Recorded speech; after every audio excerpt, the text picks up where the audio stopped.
In 1987, there was a video game company called Square, and it was located in Japan.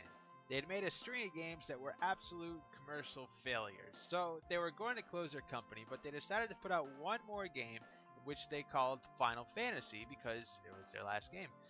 To their surprise, this game actually turned out to be a huge success, not only in Japan, but it also got ported over to the United States.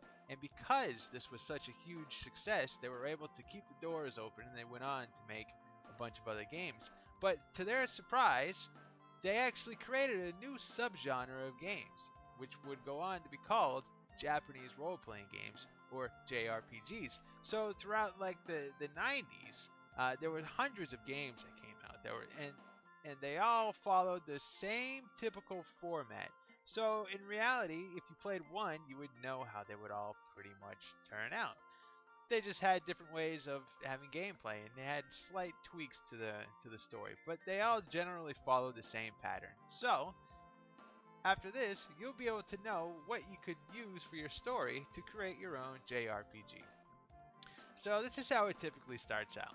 There's usually a small remote village in the middle of nowhere that's, nice and cozy and everything is fine. Within the village, there's this boy or a teenager. He's usually the age of 16 to 18 years old. And he usually has one of two backstories. Either A, he was orphaned as a young child, or B, he came to the village as a baby. A mysterious baby shows up and the village decides to raise him. So as he grows up, he always has a friend, and it's usually this girl, and she's always like spunky or outgoing and all this stuff, and they're really good friends.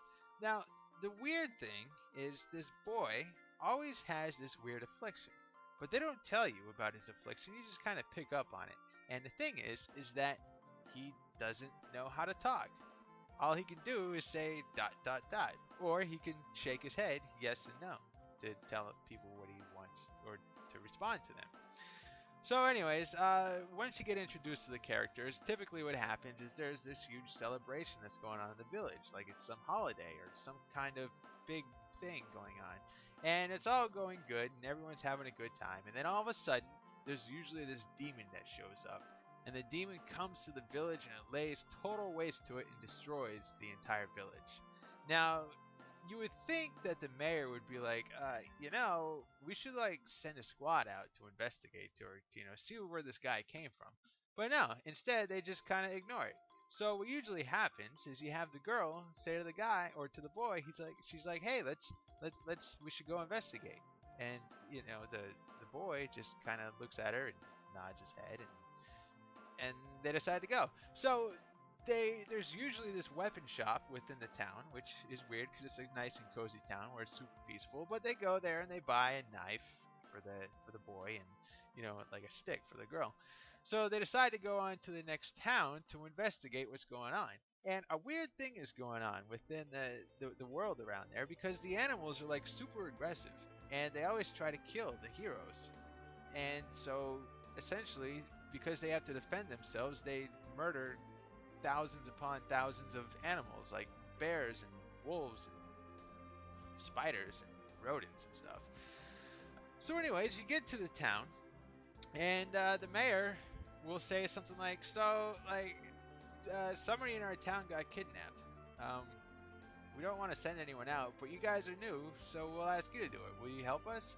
So then the girl is like, hey, we have to help him. I mean, we have to. So the boy agrees, and you make your way to a cave. And you get to this cave, and you go through it, and it's a pretty short cave because it's the first one of the game. And you get to the end, and there's this boss, and the two people, they have to like defeat the boss to save the person that was kidnapped. Now this person that was kidnapped is usually some kind of apprentice mage or something, and he usually has this longing for an awesome life, so he asks if he can join you on your adventure.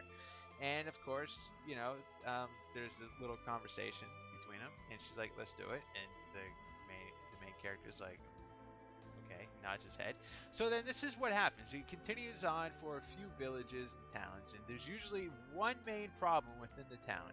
And the town itself is completely helpless, and they don't care about it unless some random people do it for them. So you do it, and within every 2 to 3 towns, you get a new party member for your team, and there's always seems to be some kind of animal person, right?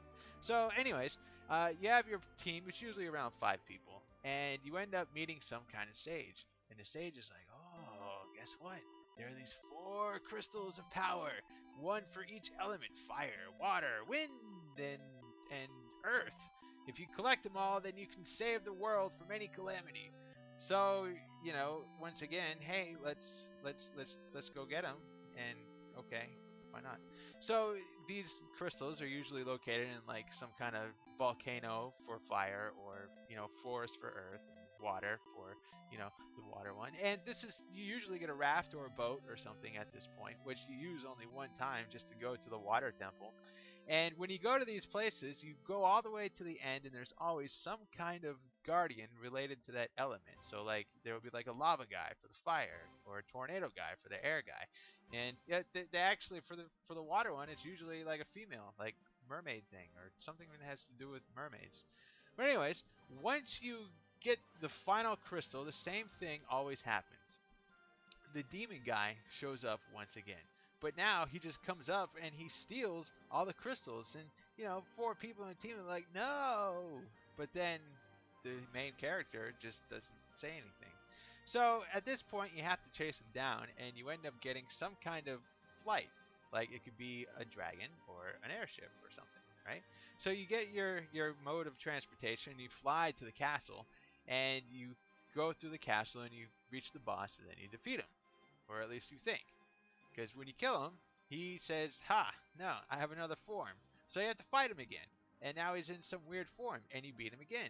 But then he's like, "No, I have another form," and you fight him again. And it's always like the third form. They usually have 3 weird forms that you have to complete. And once you defeat the third form, then it turns out you actually defeat him, and you recover the crystals.